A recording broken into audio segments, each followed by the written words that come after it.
Hello everyone.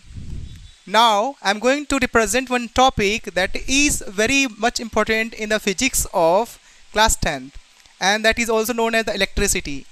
So we will discuss here about the electricity and all the content related to this electricity chapter.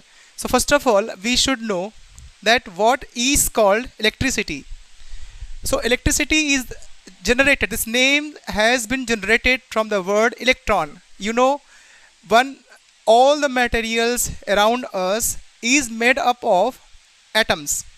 So suppose that we all are made up of this type of atom. This is atom. If it is atom, we are having a previous knowledge about the atom, that atom is having one nucleus inside it.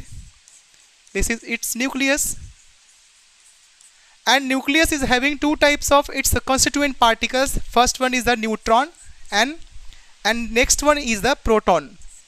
So these create a center of the matter, mean atoms. But one more important component of this atom is electron. Okay, so this electron never be stopped in the atoms. Mostly this moves around this nucleus in the matter. This moves around.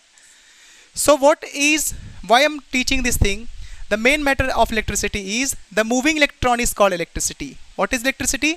Electricity is a moving electron. Moving electron is called electricity.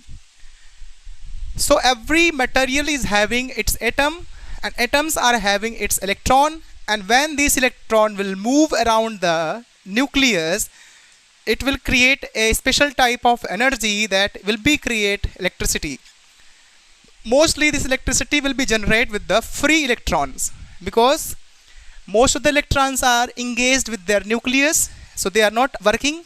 But the atom which are having excess number of electron, and that can be moved in the wire. So wire is in this way. Suppose that this is a wire, so moving electron is moving in this direction, and electricity is generating in the opposite direction. Is it okay? So this was the basic things. What is electricity? Electricity is a moving electron. Now we are going to know